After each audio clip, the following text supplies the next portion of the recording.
আমি elevator education থেকে Souvik sir কথা বলছি। আজকে আমি এই ভিডিওতে জানাতে চাই যে যারা তোমাদের একটু ফিনান্সিয়ালি উইক আছো অথচ এমবিএ করতে চাইছো কলকাতা থেকে, তো তোমাদের জন্য সবথেকে ভালো অপশান হচ্ছে ক্যালকাটা ইউনিভার্সিটি আলিপুর ক্যাম্পাস। খুব কম টাকায় এমবিএ হয় এবং এখানে প্রায় 6 থেকে 10 হাজার টাকার মধ্যেই কিন্তু এমবিএ হয়ে যায়। এবং এই ক্যালকাটা ইউনিভার্সিটিতে যদি তোমরা অ্যাডমিশান নিতে চাও 2026-এ যারা প্রিপেয়ার হচ্ছ, তো নয় ক্যাট নয় ম্যাট তোমাদের দিতে হবে। ম্যাট দিয়েও হয়। মিনিমাম যেটা ক্যালকাটা ইউনিভার্সিটির ক্রাইটেরিয়া থাকে সেটা কিন্তু মাথায় রাখো যে ম্যাট বা ক্যাটে মিনিমাম 50% স্কোর। তারপর হচ্ছে নেক্সট হচ্ছে গ্র্যাজুয়েশানে কিন্তু অনার্স ম্যান্ডেটারি, মানে ক্যালকাটা ইউনিভার্সিটির আলিপুর ক্যাম্পাসে এমবিএর জন্য অ্যাপ্লাই করতে গেলে কিন্তু তোমাদের অনার্স কিন্তু থাকতেই হবে গ্র্যাজুয়েশান টাইমে।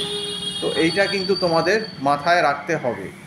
এবং তার সঙ্গে এরপর যদি এই ক্রাইটেরিয়া দুটো ম্যাচ করে, তোমরা যদি 50%-এর ওপর পাও এবং যদি তোমাদের অনার্স থাকে, তাহলে কিন্তু তোমরা ক্যালকাটা ইউনিভার্সিটিতে অ্যাপ্লাই করতে পারবে। এবং ক্যালকাটা ইউনিভার্সিটি আলিপুর ক্যাম্পাস থেকে তোমাদের ফর্ম তুলতে হবে, দিয়ে সাবমিট করতে হবে। তারপর ক্যালকাটা ইউনিভার্সিটি আলিপুর ক্যাম্পাস এই ফর্মগুলো শর্ট করে কিন্তু কল করে জিডিপিআইয়ের জন্যে।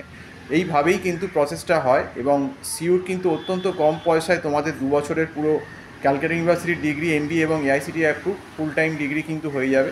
এবং এখানে একটা মোটামুটি নমিনাল প্লেসমেন্টের ব্যবস্থাও কিন্তু আছে আমি যতদূর জানি, এবং মোটামুটি কিছু কিছু কোম্পানি আসে।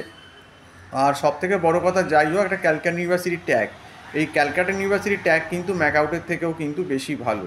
কারণ যাই হোক, ক্যালকাটা ইউনিভার্সিটি একটা ওল্ডেস্ট ইউনিভার্সিটি, যদিও এখন সিউর মান কিছুটা পড়েছে, তা হলেও কিন্তু ক্যালকাটা ইউনিভার্সিটির একটা রেকগনিশান অল ওভার দ্য ওয়ার্ল্ডই আছে। শুধু ইন্ডিয়ায় নয়, বাইরেও কিন্তু সিউর একটা রেকগনিশান আছে। তবে ক্যালকাটা ইউনিভার্সিটিতে যদি পড়াশুনো করে ঢুকতে হয়, ভালো পড়াশুনো করতে হবে, সিরিয়াসলি পড়তে হবে। এটা কিন্তু ম্যাকআউট বা অন্য ইউনিভার্সিটির মতো নয় যে তুমি কিছু পড়লে না, পরীক্ষার 1 মাস আগে বসলে তুমি পাস করে যাবে, সেখানে কিন্তু তুমি ফেল করে যাবে। মানে পড়াটা তোমাকে কিন্তু খুবই ডিভোশন দিয়ে করতে হবে। এইটা কিন্তু সিউতে যারা ঢুকবে তাদেরকে মাথায় নিয়ে ঢুকতে হবে যে সিউতে যদি আমি ঠিক করে একদম ডে 1 থেকে পড়াশুনো না শুরু করে দিই আগে থেকে, তাহলে কিন্তু মুশকিল আছে। এবং যারা সিউতে অ্যাডমিশান নেবে ভাবছো 2026-এ, আমি তাদেরকে এটাই বলবো যে তোমাদের কিন্তু সাইড বাই সাইড ফার্স্ট সেমিস্টারের যে সাবজেক্টগুলো, যেমন মাইক্রো ইকোনমিক্স, স্ট্যাটিস্টিক্স, অ্যাকাউন্টস, এই যেগুলো কঠিন কঠিন সাবজেক্টস আছে, যে micro economics, macro economics, statistics, accounts, এইগুলো কিন্তু নিজেদেরকে তৈরি করে ফেলতে হবে। কাজেই সিউতে সবই ঠিক আছে, সে সস্তা এবং অনেক কম পয়সায় এমবিএ হয়ে যায়। তবে এখানে ঢোকাটাও একটু টাফ আছে।